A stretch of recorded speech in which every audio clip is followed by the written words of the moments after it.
Primera de Timoteo, capítulo 4. Hemos entrado en este estudio sobre lo que son los falsos maestros y ahora cómo confrontar, cómo enfrentar esta situación que se está dando y qué es lo que el Señor nos pide para hacerlo. Cómo enfrentar una falsa enseñanza. Vamos a leer ahí del verso 1, vamos a leer todo el capítulo.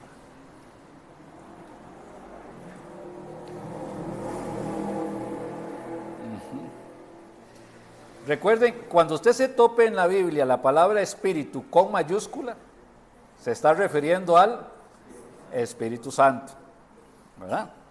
Entonces dice la Biblia así: pero el Espíritu dice claramente que en los postreros tiempos algunos apostatarán de la fe, escuchando a espíritus engañadores y a doctrinas de demonios, por la hipocresía de mentirosos que, teniendo cauterizada la conciencia, prohibirán casarse y mandarán abstenerse de alimentos que Dios creó, para que con acción de gracias participasen de ellos los creyentes y los que han conocido la verdad.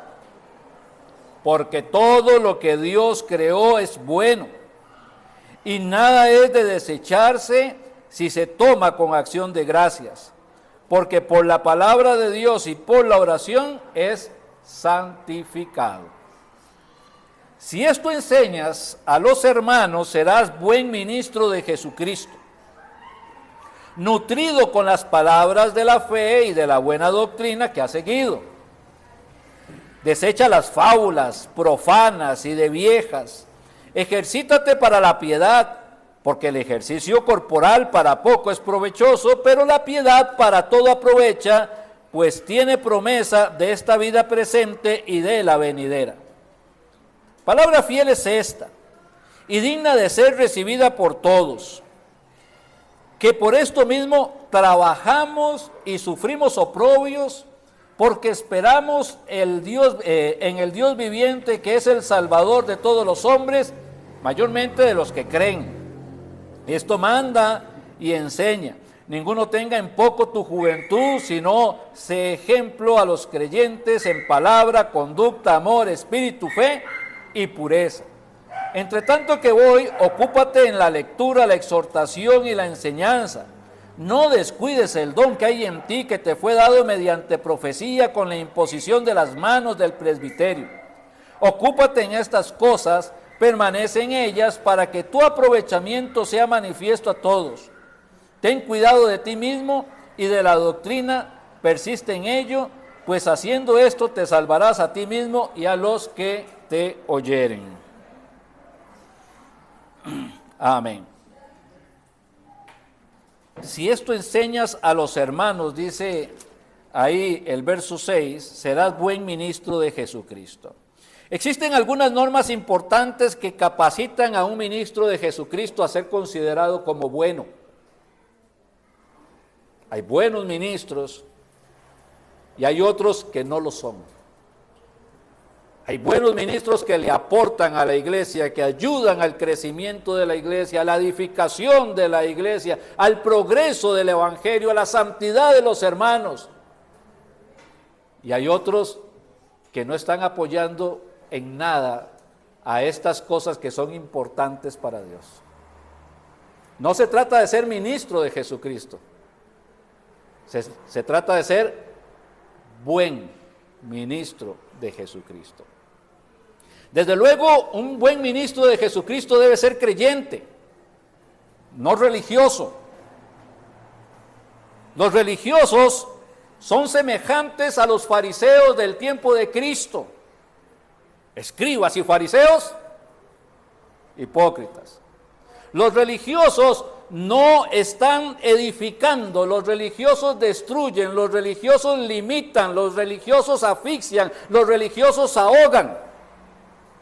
Un buen ministro de Jesucristo trabaja para la edificación del cuerpo de Cristo. para la edificación del cuerpo de Cristo. El cristiano, y con énfasis especial el maestro, debe ser valiente. Valiente para enseñar lo que el Padre de Gloria quiere que sus hijos escuchen. A veces nos reunimos en un culto y las personas quieren escuchar bendición, prosperidad, sanidad. Las personas quieren escuchar libertad, que no es libertad, es libertinaje. Las personas quieren escuchar que Dios está haciendo un pacto conmigo y que Dios me va a prosperar para salir de todas las deudas en las que me he metido, porque Dios es buenito conmigo, sin demandarme nada más.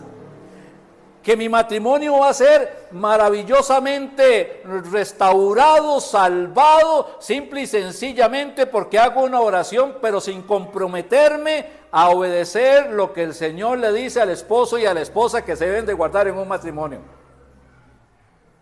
Que mis hijos van a salir de las drogas y van a volver a los caminos del Señor simplemente porque el ungido del Señor está orando por ellos y el milagro va a ocurrir sin ninguna participación de ir a buscarlos como se busca la oveja perdida, de charlar con ellos, de buscar enseñarles la palabra de Dios, el temor de Dios para que haya un cambio en su mente y en su corazón. Y piensan ahora que simplemente todo se resuelve con la oración. La oración me permite conocer la voluntad de Dios y que Dios a través mío se glorifique para buscar las soluciones que hay en mi vida, en mi familia, en la sociedad, en la iglesia, etc. Pero es más fácil decirle a una persona, no se preocupe, todo está bien, Dios le va a prosperar, Dios le va a dar la casa, no importa si usted trabaja o no trabaja, Dios le va a sanar del cáncer, no importa si usted va o no va al médico, Dios va a hacer el milagro en todas las áreas. Gente que le gusta que le rasquen las orejas, gente que le gusta que le digan lo que quieren oír, no lo que el Señor quiere decirles. Un buen ministro de Jesucristo tiene que ser valiente porque va a haber personas que no les gusta. No se trata de maltratar a nadie. Todo lo que se diga desde el púlpito tiene que ser dicho con amor, con respeto, con cariño. Pero todo lo que se dice tiene que ser verdad. No la verdad de un hombre, no el pensamiento humano, sino lo que Dios dice en su palabra, respaldado siempre con lo que Dios dice en su palabra. Hay que ser valiente, hermano. Un buen ministro de Jesucristo tiene que ser valiente. Hay muchos textos para revisar, pero vámonos a Josué 1, 7 al 9. Josué 1, 7 al 9.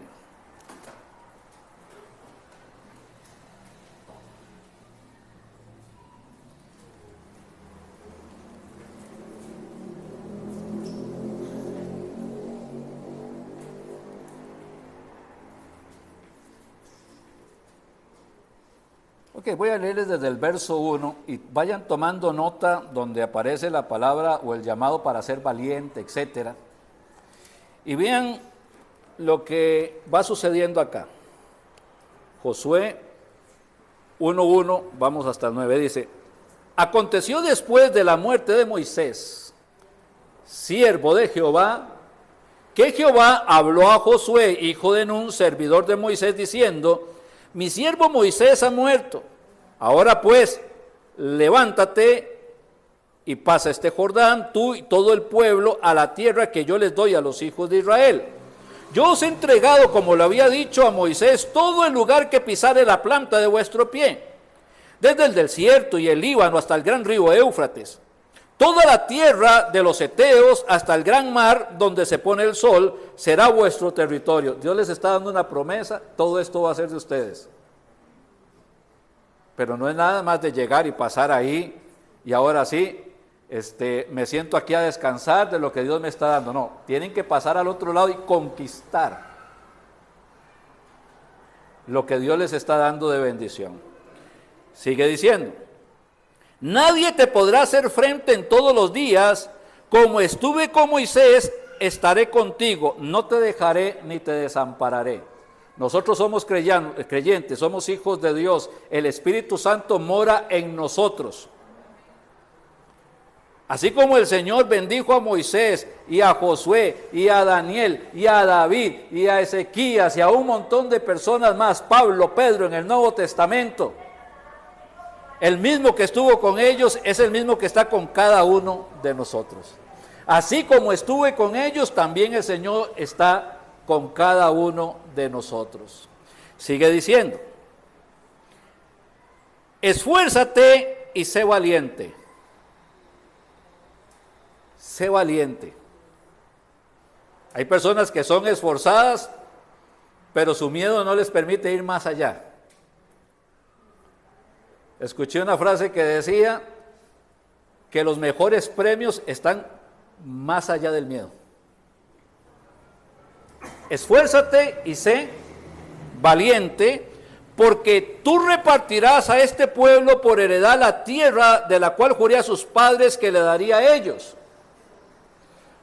Verso 7, solamente esfuérzate y sé muy valiente, para cuidar de hacer conforme a toda la ley que mi siervo Moisés te mandó. No te apartes de ella ni a diestra ni a siniestra, para que seas prosperado en todas las cosas que emprendas.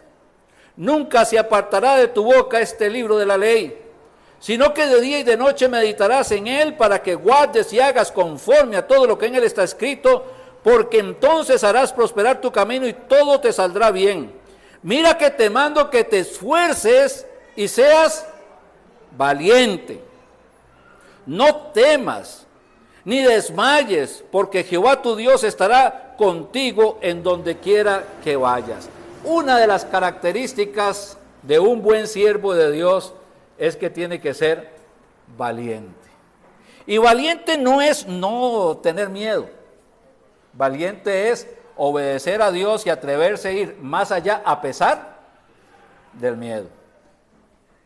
Esfuérzate y sé valiente.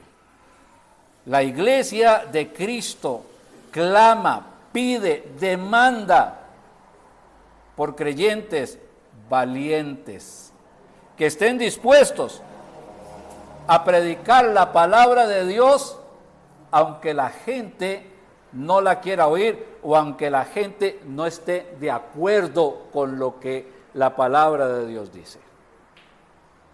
El Señor hará la obra de convencer de pecado, justicia y juicio. Pero somos nosotros los creyentes que tenemos que ser valientes y animarnos para predicar la palabra de Dios tal como Él la ha establecido. Porque la palabra de Dios es la que nos enseña, dice allá 2 de Timoteo 3:16, enseña, redarguye, corrige, instruye en justicia, a fin de que el hombre de Dios sea perfecto, enteramente preparado para toda buena obra. Si usted viene a la iglesia y escucha de Sócrates, eso no es palabra de Dios. Si usted viene a la iglesia y escucha de Platón, eso no es palabra de Dios. Si usted va a una reunión de matrimonios y lo que escucha es un lindo poema de Rubén Darío, eso no es palabra de Dios. Es la palabra de Dios lo que la gente necesita oír. Enseña. ¿Qué es lo que enseña? Enseña mi pecado, enseña lo que está escondido, enseña lo que está oculto, enseña lo que no quiero sacar adelante, enseña y me confronta con lo que amo pero que está mal, enseña, redarguye, produce en mí un sentimiento de angustia, de dolor, de vergüenza, de arrepentimiento, enseña, redarguye, corrige, me dice qué es lo que estoy haciendo mal y qué es lo que tengo que hacer para hacerlo bien, e instruye en justicia para permanecer en ese camino bueno y no apartarme más de él, pero necesito ser confrontado con la palabra de Dios. Muchas personas son confrontadas y se ofenden.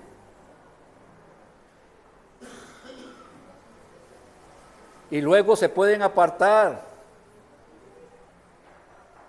Lo bueno es que lo que ya escucharon no los va a dejar en paz. Y el Señor va a seguir trabajando en sus corazones, porque el Señor quiere guiarlos al arrepentimiento y del arrepentimiento a la consagración.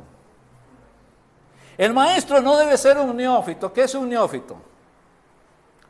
Es una persona con poco conocimiento de algo. Usted, no sé, necesita que alguien le haga un trabajo en la casa, un trabajo eléctrico en la casa. Y llega un muchachito de 16 años que logró hacer un circuito con un bombillo en un experimento de colegio. Y le dice, yo le hago el trabajo. Y se pone delante de la caja de breaker y ve cables que van para acá y para allá y breakers de diferentes potencias, etcétera. Y usted dice, yo sé que él lo puede hacer.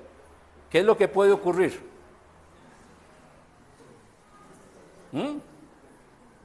Si le va bien, que nada encienda. Y si le va mal, todo se encendió. ¿Verdad? Es un neófito. No significa que no sea capaz de poder seguir aprendiendo sobre electricidad para llegar a hacer todo lo que es el cableado de un edificio de 20 pisos. Pero necesita ¿qué? Crecer, aprender. Tiene la capacidad, bueno, sí, tiene las manos, tiene los ojos, está bien, etcétera. Tiene el deseo, pero con eso no me ayuda mucho, necesita aprender. Hay algunas personas que quieren servir a Dios, pero no quieren aprender. Creen que con Juan 3:16 ya soy el teólogo. Y que voy donde cualquier persona y le recito Juan 3:16 y ya la hice. Soy como, no sé, como Billy Graham y se convierten los cientos de personas. Y no se dan cuenta que además de Juan 3:16, los versículos continúan. Porque de tal manera amó Dios al mundo, que ha dado a su Hijo unigénito para que todo aquel que en Él crea no se pierda, mas tenga vida eterna. Porque no envió Dios a su Hijo al mundo para condenar al mundo, sino para que el mundo sea salvo por Él. El que en Él cree no es condenado, pero el que no cree ya ha sido condenado porque no ha creído en el nombre del unigénito Hijo de Dios. Y esta es la condenación, que la luz vino al mundo y los hombres amaron más las tinieblas que la luz porque sus obras eran malas. Ahora sí, tome ese texto y explíqueselo a una persona completo. ¿Necesitamos o no necesitamos aprender más?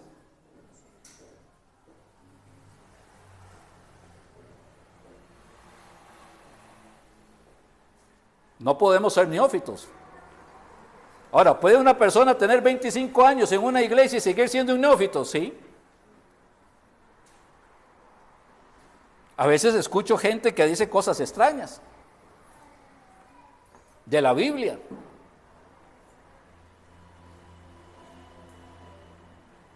Y la Biblia dice, pero no, la Biblia no lo dice.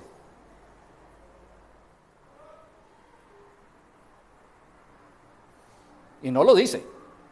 Y otras sí lo dice, pero lo están tergiversando completamente lo que el texto dice. ¿Y por qué pasa? Porque soy un neófito. ¿Y qué es lo que pasa? Que los otros que son neófitos, que no han aprendido, no logran entender si les están diciendo la verdad o no.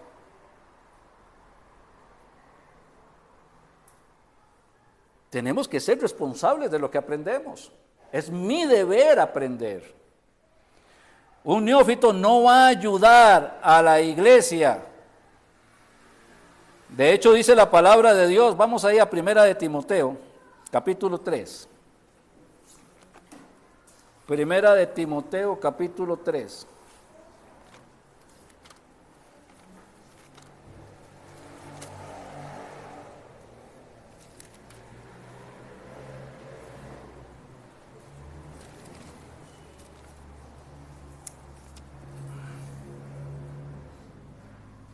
Dice el verso 6, no un neófito, no sea que envaneciéndose caiga en la condenación del diablo. O sea, hasta peligroso es un neófito,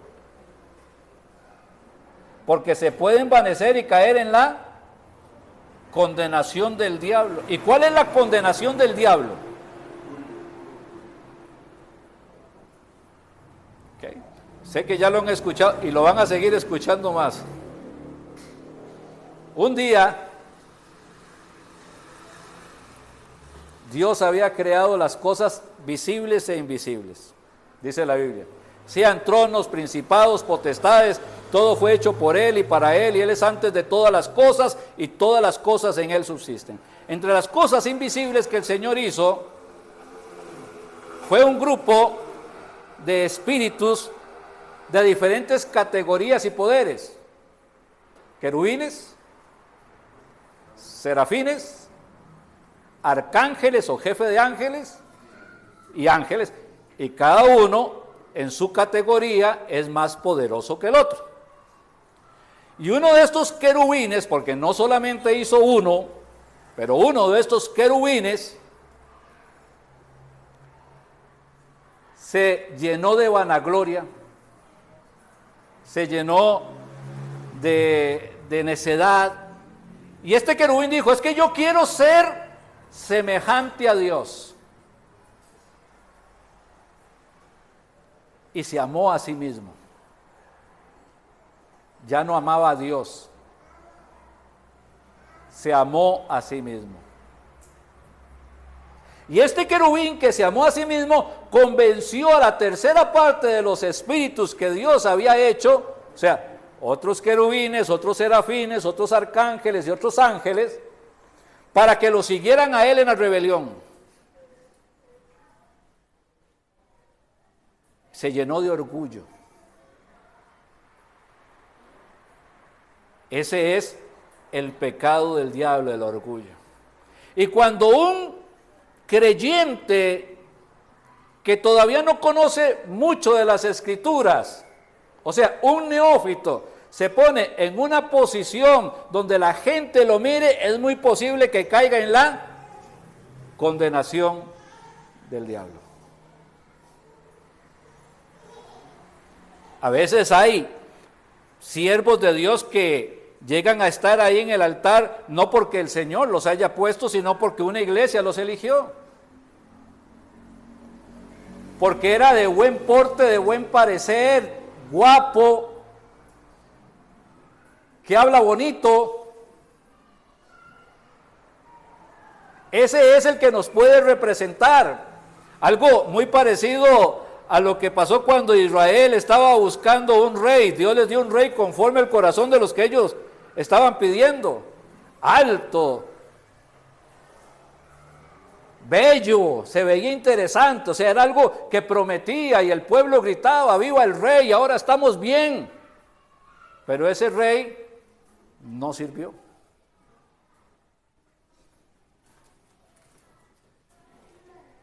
El rey que servía tenía que ser alguien que tuviera un corazón conforme al corazón del Señor. Un siervo de Dios tiene que ser una persona que ame lo que Dios ama, que quiera lo que Dios quiere, que busca lo que Dios busca. No busca su vanagloria, sino la gloria de Dios y la bendición para que muchas personas vayan al cielo. El interés no está en que se llene la iglesia, en que se llene un culto, sino en que el cielo reciba muchas almas. No para una gloria personal, sino para la gloria de Dios.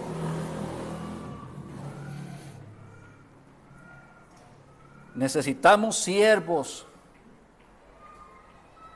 que tengan el corazón de Dios, que quieran agradar a Dios y no a los hombres, que no vayan a caer en la condenación del diablo.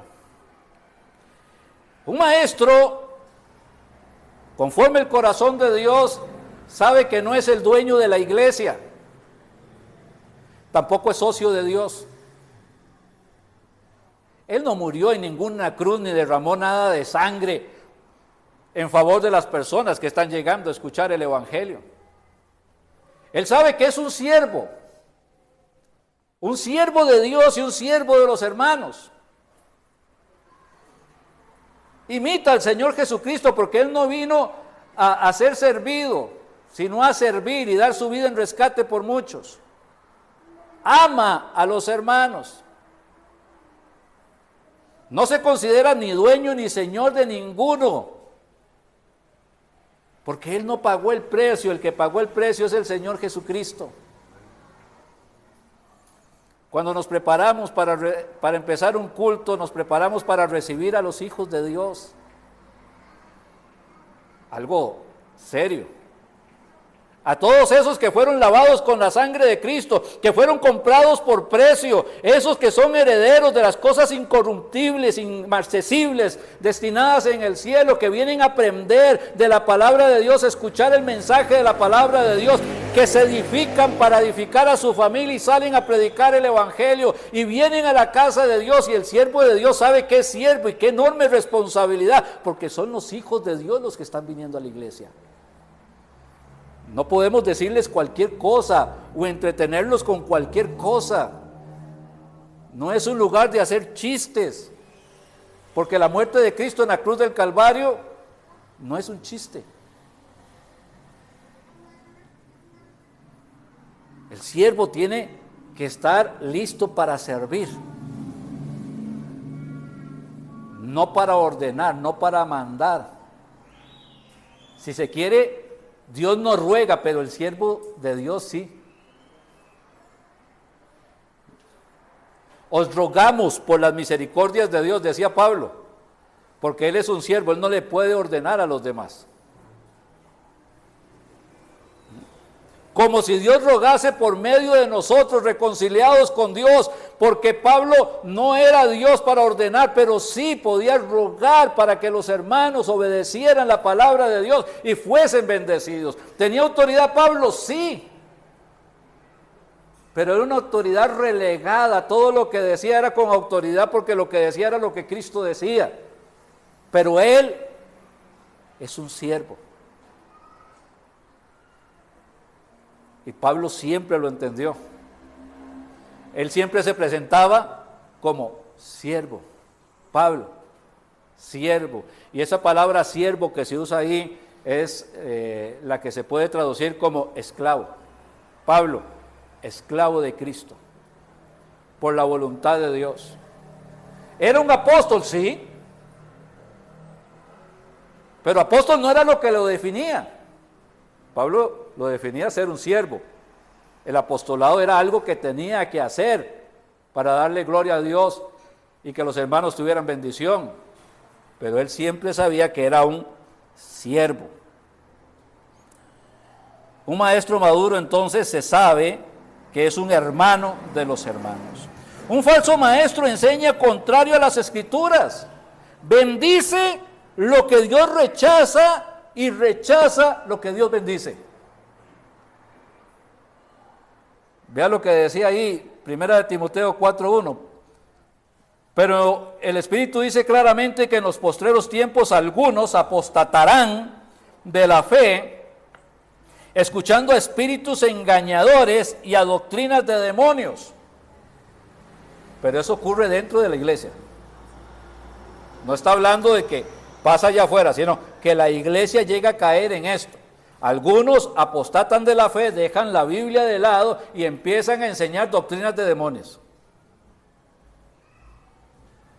dentro de una iglesia. Por la hipocresía de mentirosos que, teniendo cauterizada la conciencia, prohibirán casarse. Y el matrimonio es malo.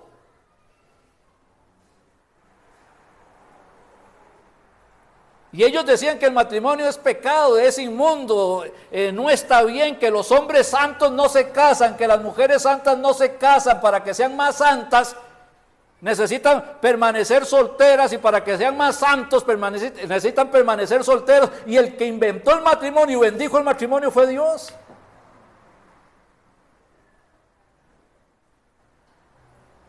Ayer le enseñaba algo a mi esposa que me pareció chistoso, pero es verdad.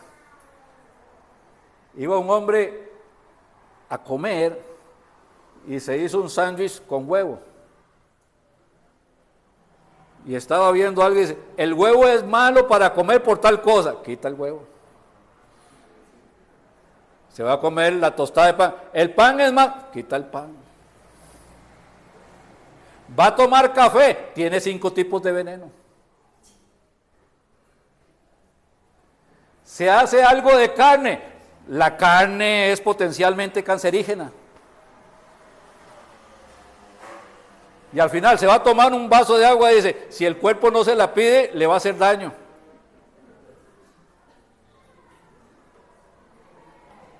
Y entonces, ¿ahora qué como?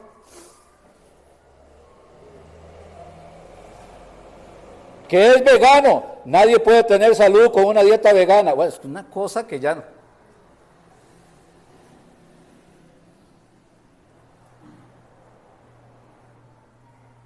Y a veces tendemos a caer en eso. Estoy de acuerdo, si usted algo le hace daño, no lo coma. ¿Cierto? A mí me hace daño el mondongo, no como. Guácala.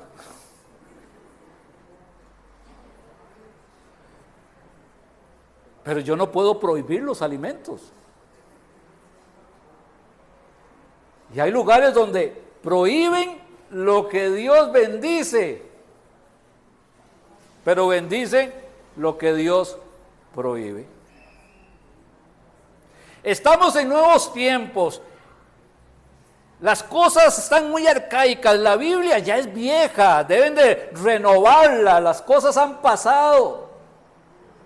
Yo no veo por qué no puedan 2 personas del mismo sexo enamorarse y casarse y vivir felices hasta que la muerte los separe.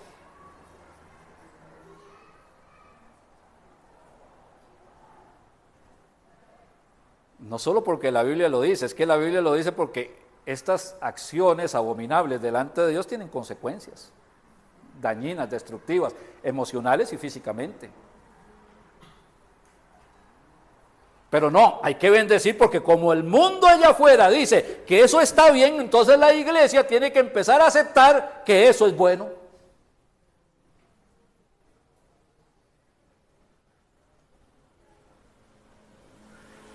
Y si alguien quiere enseñar la palabra de Dios, entonces ya no me gusta lo que ese hombre enseña. Bueno, si lo que está enseñando es afuera de la palabra de Dios, sí, que no le guste, perfecto. Pero si lo que está enseñando es la palabra de Dios, yo tengo que escuchar lo que el Señor dice. Tengo que escuchar lo que el Señor me dice. Un buen maestro motivado por el amor de Dios predica el evangelio con amor.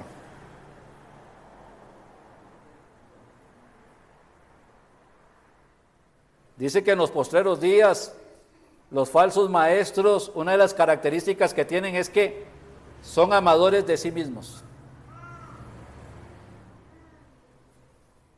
No aman a los demás. No aman a Dios. No sé, llega el hermano don José Camacho y se le abre una oportunidad de visitar a mi amigo Berris. Y Berris quiere escuchar el evangelio. Don José tiene el evangelio. Quedan de que el miércoles a las 7 de la noche se van a ver en algún sitio para poder compartir el evangelio de Jesucristo. Berris está deseoso, está deseando, el Espíritu Santo lo está guiando a que pueda escuchar la verdad y conocer a Cristo. Don José dijo que sí, estaba dispuesto, y a las 6:30 llama a Berris y le dice, ¿lo podemos pasar para otro día? Es que se me olvidó que tenía un compromiso.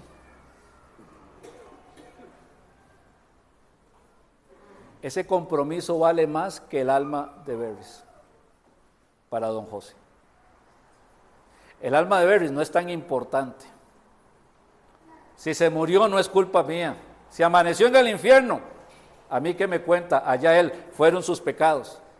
Porque en el corazón de don José hay cosas más importantes que las almas que Dios ama. Hay cosas más importantes que las personas por las que Cristo murió en la cruz del Calvario. Y entonces vivimos poniendo excusas para no ir a predicar el Evangelio, para no servir a Dios de ninguna manera, porque lo que yo hago es más importante que lo que Dios quiere que haga. Los cristianos no tienen en el pensamiento: en los negocios de mi Padre me es necesario estar. Los cristianos no tienen en el pensamiento que debemos de buscar el reino de Dios y su justicia. Los cristianos se están tapando detrás de que, bueno, es que tengo cosas que hacer, mientras que las almas siguen caminando al infierno. ¿Estará en lo correcto el hermano José con cancelarle una cita a una persona que le esperaba para predicar de Cristo?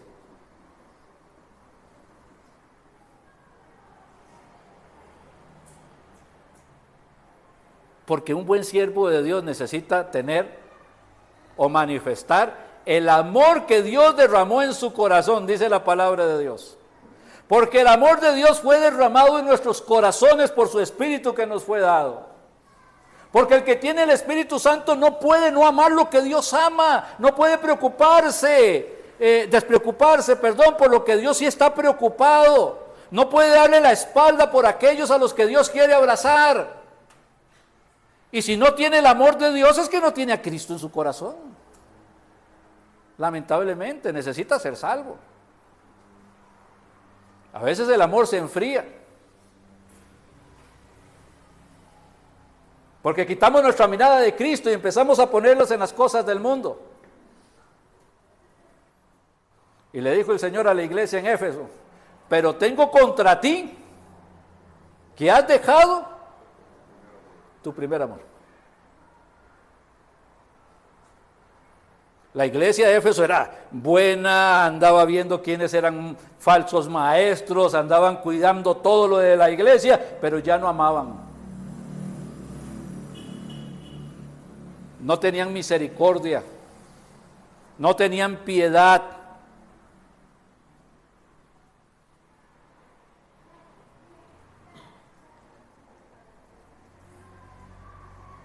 Un buen siervo de Dios tiene que ser nutrido en la palabra de verdad.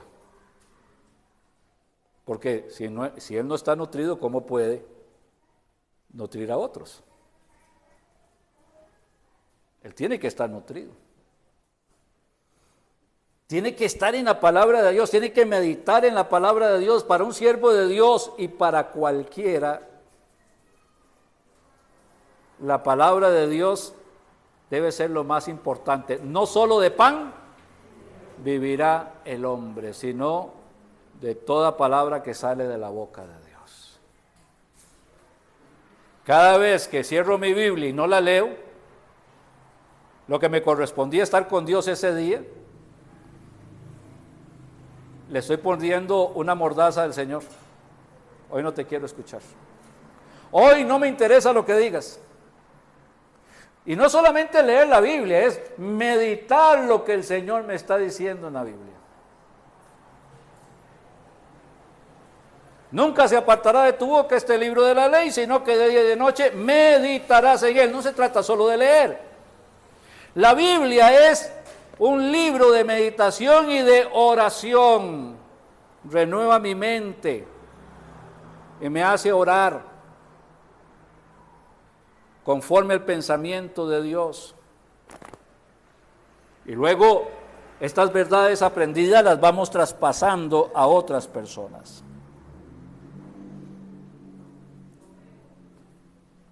Me tengo que saltar un poco para hacer el cierre.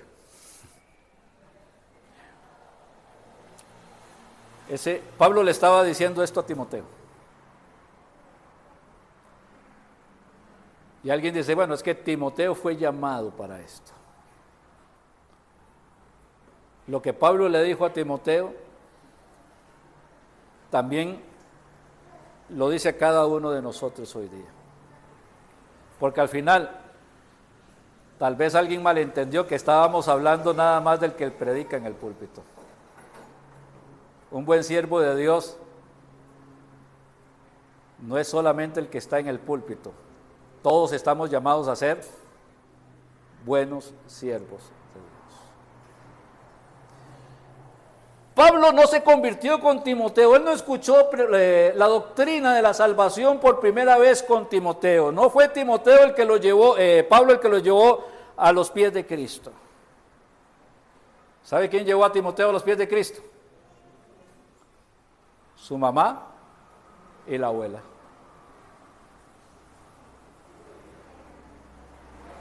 Qué bendición cuando los padres en el hogar son los primeros maestros para guiar a los hijos a la palabra de Dios, al temor de Dios. No los alcahuetes que permite que un muchacho se desvíe de las cosas del Señor porque hay otras cosas que atender, porque es joven y también necesita buscar otros caminos. Los padres son los que dan el ejemplo a sus hijos de temor de Dios, de reverencia, en la casa, fuera de la casa y cuando vienen al culto. Los padres son los primeros maestros y deberían de ser buenos siervos de Dios para enseñar a sus hijos lo que es la salvación y lo que es el temor a Dios. Pero si los padres no hacen esa labor, qué difícil se vuelve, ¿no? Y aunque la iglesia trate de enseñar la palabra de Dios, a veces los primeros enemigos de Dios son los mismos padres, que aunque dicen que son temerosos de Dios, viven apartando a sus hijos de los caminos del Señor. Padres que no quieren que sus hijos sirvan al Señor en la iglesia. Ahí hay otros que lo hagan. Padres que prefieren que sus hijos tengan amistades mundanas, fuman, toman, se drogan, antes de tener las amistades en la iglesia, donde hay muchachos y muchachas que también tienen temor de Dios. Y dejan las cosas de Dios relegadas. Los empujan más bien a que vayan al mundo. Padres que cuando sus hijos están sirviendo a Dios se enojan porque dicen, es que ya usted no tiene tiempo para la familia, porque le dan 2 horas a Dios por semana, porque son egoístas, porque no quieren que les sirvan a Dios, quieren que vivan como los demás viven. Padres que ya no piensan si sus hijos pueden ser llamados al ministerio, a ser pastores o a ser misioneros e ir a China o ir, no sé, a Hawái, a predicar el evangelio, porque lo que quiere es que sus hijos sean profesionales de respeto, ingenieros, doctores, abogados o lo que quieran, lo cual no es malo, pero cuando Dios es segundo en la vida, eso ya no está bien.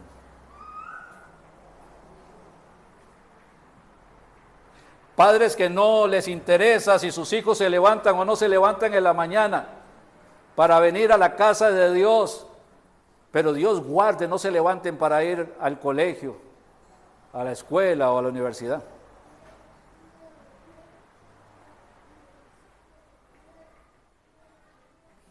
Los buenos siervos de Dios tienen que estar en la casa. En el púlpito sí, pero los buenos siervos de Dios tienen que estar en la casa. Y cuando Dios está hablando buenos siervos de Dios, nos está hablando a todos. Porque esto es una responsabilidad de todos.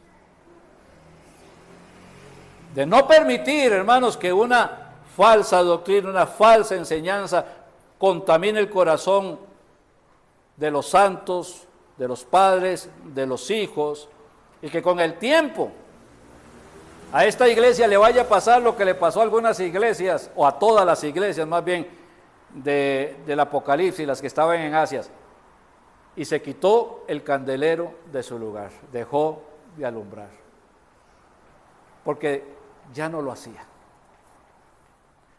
ya no brillaba. Es tiempo de hacer las cosas bien. Es tiempo de prepararnos bien. Es tiempo de poner las prioridades. ¿Qué es lo primero? ¿Qué es lo más importante? Pero es que yo necesito agenciarme mis cositas de alguna manera. Dios nunca desampara a sus siervos. Nunca. Porque estaría mintiendo y Dios no miente. Dios jamás desampara a sus siervos. Y hay que aprender a poner nuestra mirada en Jesús, autor y consumador de la fe. Necesitamos siervos, no meros creyentes, no simpatizantes, siervos. Personas dispuestas a vivir y si tiene que pasar hasta morir por Cristo. Que cuando el Señor abra puertas para ir a evangelizar, que no tengan excusas para no hacerlo. Que se preparen conscientemente para aprovechar las oportunidades que Dios da. Dice la palabra de Dios ya para ir concluyendo. Id y haced discípulos a todas las naciones, bautizándoles en el nombre del Padre, del Hijo y del Espíritu Santo. Hay personas que reciben a Cristo porque repitieron una oración, se bautizan y a los pocos días ya no están más. Posiblemente es que nunca fueron creyentes. A veces olvidamos el orden de la Biblia y la paciencia de las cosas. Id y haced discípulos. Y cuando el discípulo está hecho, hay que bautizarlo en el nombre del Padre, del Hijo y del Espíritu Santo. Y para ser el discípulo no se hace en un mensaje de 20 minutos, de 30 minutos, de 40 minutos. Lleva tiempo. Porque hay que entender varios conceptos. Y cuando esa persona entendió esos conceptos, va a tener a Cristo en el corazón, va a hacer una oración, no para recibir a Cristo, sino porque ya lo recibió. Y va a bautizarse y va a dar testimonio público, porque ya entiende quién es Jesucristo. Y luego de ahí se le van a enseñar todas las cosas que Él los ha mandado, para que pueda ser un buen siervo de Dios. Señor clama, pide, buenos siervos, rogad al Señor de la mies que envíe obreros a su mies. Y mis hermanos, yo estoy pidiendo por ustedes, para que sean obreros de la mies, consagrados, dedicados, con la mirada puesta en lo que el Señor nos está llamando a hacer, para la honra y para la gloria de su nombre. Padre amado, en el nombre de tu Hijo Jesús, gracias por darnos esta oportunidad, gracias por los que estamos presentes. Pedimos por aquellos que hoy no están, nos hacen falta, Señor, pon tu mano en ellos, Dios, para la gloria tuya.